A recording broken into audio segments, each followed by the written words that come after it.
সরকারি চাকরিতে কর্মরত অবস্থায় নিজের নামে ব্যবসায়ী প্রতিষ্ঠান করতে পারেন না, কিন্তু শিশির নিজের নামে 7টি ঠিকাদারি প্রতিষ্ঠান পরিচালনা করছেন। আওয়ামী লীগের শেষ আমলে তিনি খাদ্য অধিদপ্তরের 1 নম্বর ঠিকাদার হিসেবে বাংলাদেশ পুলিশ ও বিভিন্ন শিক্ষা প্রতিষ্ঠানে খাদ্য সামগ্রী সরবরাহ করতেন। পতিত সরকারের অন্যতম সহযোগী ছিলেন তিনি। শুধু তাই নয়, নিজেকে জাহাঙ্গীরনগর বিশ্ববিদ্যালয়ের ছাত্র দলের সাবেক সভাপতি, কখনো সহসভাপতি পরিচয় দিয়ে বিএনপি সাজার চেষ্টা করলে মূলত তিনি জাহাঙ্গীরনগর বিশ্ববিদ্যালয়ে পড়াকালীন এরশাদ সরকারের জাতীয় ছাত্র সমাজের সাংগঠনিক নেতা ছিলেন। যুক্তরাষ্ট্রের 1 নম্বর জিম চেইন গোল্ডস জিম এখন আবারও বাংলাদেশে। বসুন্ধরা আবাসিক এলাকা ও বসুন্ধরা সিটি শপিং মলে। বিএনপি চেয়ারপারসন বেগম খালেদা জিয়ার উপর বই লেখেন। জুলাই অভ্যর্থনার পর সেই বইয়ের বড় উন্মোচনের জন্য 1 কোটি টাকার প্রয়োজন মর্মে বিভিন্ন প্রতিষ্ঠান এবং বিভিন্ন ব্যক্তির কাছে চিঠি দিয়ে চাঁদা দাবি করেন। এ নিয়ে তার বিরুদ্ধে রমনা থানায় চাঁদাবাজির একটি মামলাও করেন এক ব্যবসায়ী। তিনি নিজ এলাকায় বালুর ব্যবসা করে বিভিন্ন লোকের কাছ থেকে লক্ষ লক্ষ টাকা নিয়ে পরিশোধ না করায় ভুক্তভোগী লোকজন তার বিরুদ্ধে বিক্ষোভ মিছিল করে। 10 কর ফাঁকি মামলায় এনবিআর এর ইন্টেলিজেন্স ইউনিট তার বিরুদ্ধে তদন্ত করছে। 11 দুর্নীতি ও অবৈধ কোটি কোটি টাকার মালিক মনে যাওয়ায় তার বিরুদ্ধে দুদকেরও তদন্ত চলমান রয়েছে।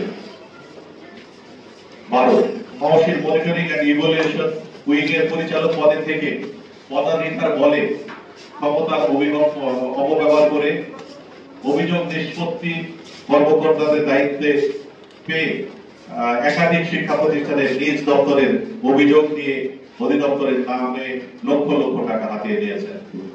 টাকা হাতিয়ে নেওয়ার অভিযোগ একাধিক অভিযোগ থাকা সব শিক্ষা মন্ত্রণালয়ে জমা পড়েছে। শিশিরের স্ত্রী ঢাকা স্টেট কলেজের ইংরেজি শিক্ষক। সেই স্ত্রী লন্ডনে বসবাস করলেও তার ইএফটির মাধ্যমে সে বেতন তিনি নিজে তুলছেন। সুবিধাভোগীদের অগ্রাধিকার দেওয়া, আর্থিক অনিয়ম, বিভিন্ন প্রকল্পের টেন্ডার বরাদ্দে স্বজনপ্রীতি ও কমিশন বাণিজ্যের অভিযোগ, ক্ষমতার অপব্যবহার, বিভিন্ন ভিন্নমত পোষণকারী কর্মকর্তা ও কর্মচারীদের প্রতি হুমকি ধমকি এবং হয়রানি করেন। স্বচ্ছতা ও জবাবদিহিতার অভাব, গুরুত্বপূর্ণ সিদ্ধান্ত গোপনে গ্রহণ, নিয়ম নীতি উপেক্ষা করে আইন অনুমোদন করেন। শিক্ষা প্রতিষ্ঠানের কাজে হস্তক্ষেপ, প্রতিষ্ঠান পরিচালনা কমিটি ও প্রধানদের উপর চাপ সৃষ্টি এবং স্বার্থ সিদ্ধির তিনি চেষ্টা করে চলেছেন। তাই আমাদের দাবি, অবিলম্বে মাওসি থেকে তাকে প্রত্যাহার করতে হবে। অর্থাৎ মনিটরিং এন্ড ইভ্যালুয়েশন উইং এর যে ডাইরেক্টর পদে আছেন সেখান থেকে আমরা তার অবসর দাবি করছি। তার বিরুদ্ধে ইতিমধ্যে শিক্ষা মন্ত্রণালয় গুরুদণ্ড প্রদান এবং চাকরিচ্যুতির যে সিদ্ধান্ত নিয়েছে তার দ্রুত বাস্তবায়ন দাবি করছি। শিক্ষা খাতের সুশাসন ও স্বচ্ছতা রক্ষায় কার্যকর পদক্ষেপ নিতে হবে, যেন কোনো কর্মকর্তা ভবিষ্যতে মধ্যমক শিশির হয়ে উঠতে না পারে। প্রিয় সাংবাদিক বন্ধুগণ, আমরা ঐক্যবদ্ধ শিক্ষক কর্মচারী প্ল্যাটফর্মের পক্ষ থেকে মাধ্যমিক ও উচ্চ শিক্ষা অধিদপ্তরের পরিচালক কাজী আবু কায়েম শিশির মনিটরিং এন্ড ইভ্যালুয়েশন উইং এর বিরুদ্ধে নানা অনিয়মের ফিরিস্তি আপনাদের সাথে পেশ করলাম।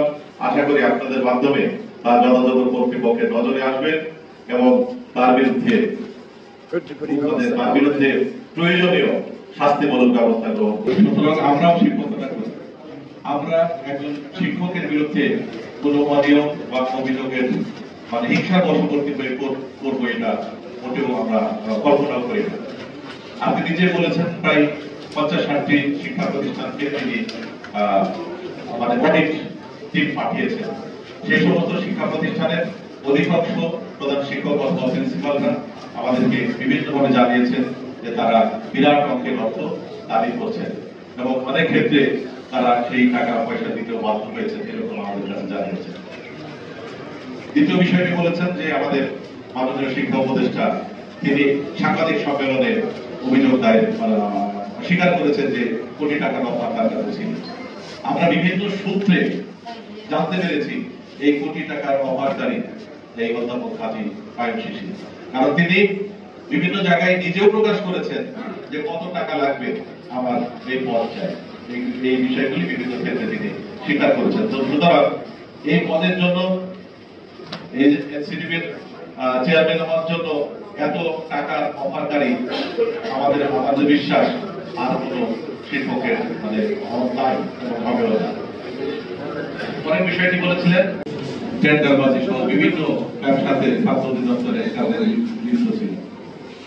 তিনি ওই পার্টি শেখ হাসিনার পতন হওয়ার সাথে সাথেই কিন্তু আমাদের এই যে মনিটরিং অডিট অ্যান্ড ইন্সপেকশন যে ইয়েটা অধিদপ্তর তার ডাইরেক্টর হিসাবে পদটি বাগিয়ে দিলেন এবং সেই পদটিকে